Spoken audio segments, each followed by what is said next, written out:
Namaste. A warm welcome to all my viewers. I'm Madhuri Patil, yoga therapist and diet consultant from Sungrace Yoga. Today, the 22nd of May, it is exactly 2 months from now of the lockdown, which was full of stress, full of anxiety, full of fear due to the virus that have entered our lives and which will be there with us for the whole of our life. COVID-19, the pandemic, is asking for a lot of challenges, for a lot of lifestyle changes. Are we ready for that? Are we ready for the challenges? Are we ready for the lifestyle changes? What are we supposed to do? What are the preventions we'll take? What are the precautionary measures we have to take? There are a lot of questions in our mind. What are we going to do post-lockdown when we start our routine, when we go to our offices, when we walk down the streets? So post-lockdown questions, post-lockdown frustration, stress, do we have the right answers for it? From where do we get the right answers? Because false knowledge, avidya, according to yoga, is the root cause of all the problems. So to get the proper guidance and right knowledge, let's welcome few experts in various fields. Let's welcome Pallavi Patenkar, who's MA in Clinical Psychology, holding a PG Diploma in Counseling Psychology, and she's working in this field for last 15 years. She's also author to the book Positive Parenting. She will help us to know the behavioral pattern in the pandemic and how to deal with it in the post-lockdown. Hello, I'm Pallavi Patenkar, psychotherapist. Today I'm going to talk about few psychological problems which are most common during this lockdown and how you can help yourself, how you can take few steps to overcome all these problems. So the first problem is anxiety. It's most common during this lockdown. People are getting so much anxious. What is anxiety? It's a fear and insecurity. So people are thinking lots of negative things about their future and thinking of future in a very negative terms. Basically asking lots of questions to ourselves that what will happen to my health, what will happen to my job, what will happen to my career, or what will happen to my business, what will happen to my financial status and future planning, etc., etc.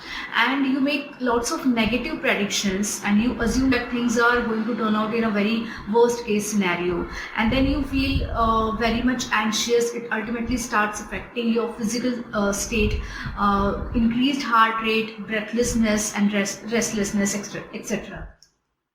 Many people are depressed during this lockdown. Why? Because they have developed some negative self-talk. How they perceive the situations is very much important. So what they talk to themselves, what is this negative self-talk underlying this depression? Often they find themselves very lonely. They feel that they don't have any support because they are not able to travel, they are not able to allow to meet their near and dear ones. So what they talk to themselves, that I don't have any support, I am lonely, I am not able to move on, or I am not able to progress in my life because I don't have any job, I can't do anything. So somewhere because of this negative self-perception, they are lacking self-confidence also. There are lots of self-doubts, and because of that they are feeling very much low and depressed. Many of my clients are procrastinating. So procrastination is a very common issue during this lockdown. So what is procrastination? That you don't do your work immediately. You feel like very lethargic, and you talk to yourself that why to do this work? What will I gain? Or what is the benefit of doing that work? So let's do some time pass. Let's check some social media or do some internet surfing. So you engage yourself into different work or some time pass activities, and then you don't want to do your work, or you feel very much lazy, and after that you also get that guilt feeling that why I'm not able to do that, or why I'm not able to complete my work within a certain time limit, or time limit, or why I'm being so lazy. So after doing procrastination, you develop some guilt feeling about that procrastination. During this lockdown, people are also not focused on their work. Why? Because they have continuous negative rapid self-talk. Especially many of my clients are telling me that they have thoughts about their past, mistakes which they have done in their past, or some bad memories, and they keep ruminating all those things and are not able to cope up all those negative thoughts.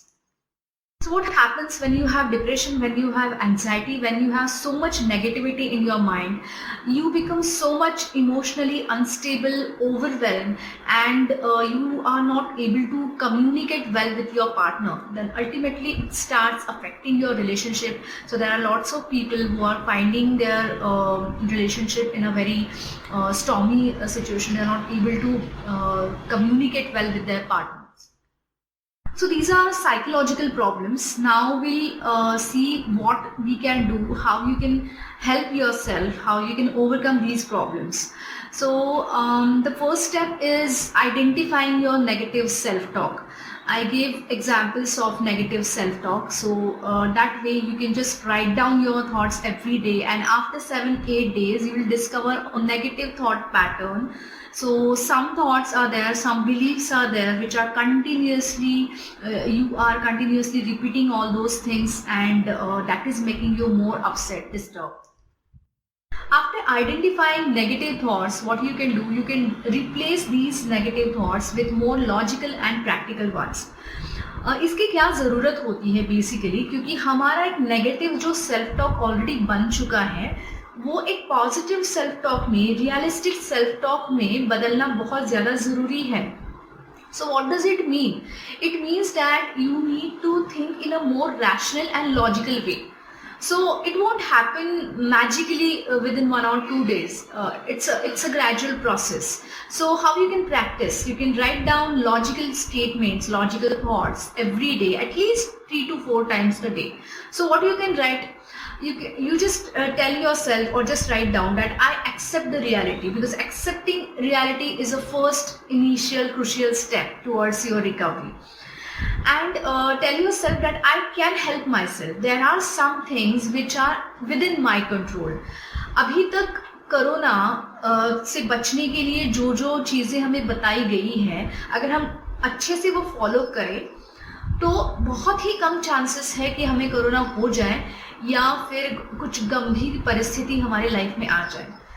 So we have to focus on the things which are under our control, not on the things which are beyond our control. And unfortunately, people who are anxious, they repeat that self-talk, and they often think about the things which are beyond their control. So you cannot do anything about slowed economy. You cannot do anything about coronavirus and recoveries of people, and you cannot change drastically the situation or other people. But definitely you can change yourself. You can change your view, perception, looking at that difficult situation. So every day, write down these logical statements that I can support myself, I have that ability to choose to focus on the things under my control, and I will take care of myself. So I stop thinking about the future and thinking about the past, so I choose to be in present. So ये सब चीज़ें अगर आप बार बार लिखते हो, so ultimately that will help you to be in present and to maintain your focus. इसके अलावा और आप क्या क्या कर सकते हो? You can do deep breathing every day. Deep breathing is an excellent way to relax yourself. You just focus on your breathing, how you inhale, how you exhale. Then do gratitude writing. What is gratitude writing? आपके पास जो है fortunately जिसके साथ आप अभी अच्छे से जी रहे हो, and many people are struggling for those things. So write down these 5 things, at least minimum 5 things, positive things in your life, and at least you are thankful for those things, having those things. So having a gratitude diary is a very excellent way to maintain your mental health. Another thing is occupy yourself in different arts like music, dance, drawing, painting, or any art. cooking or anything which you like. Why? Because जब आप इन सारे arts में रहते हो तो कहीं ना कहीं अंदर से एक मेंटल पीस आपके अंदर क्रिएट हो जाता है, आपका फोकस बढ़ता है, कंसंट्रेशन बढ़ता है और एक प्लेजर वाली फीलिंग आपके अंदर आ जाती है. One more beautiful exercise is mindfulness. Mindfulness मतलब आप अभी जो भी काम कर रहे हैं वो छोटी छोटी चीज़ों के ऊपर ध्यान देना, focusing on the small small things, small small parts of the task you are doing right now. So ये करने से क्या होता है, you stay in present. It ultimately helps you to feel good, feel more focused and being in more present. The last thing which I would like to share with you all, that don't forget to maintain your social connection virtually. आपके जो दोस्त हैं, जो friends हैं, families हैं, relatives हैं, उनके साथ फ़ोन के ज़रिए, मैसेजेस के ज़रिए कनेक्शन बनाए रखो. Why? Because when you are socially connected, then it ultimately helps to secrete positive hormones in your brain. So try all these things and definitely it will work. When you do it sincerely, consistently, then you will find yourself in a very, very much calm and relaxed state. So stay home, stay safe.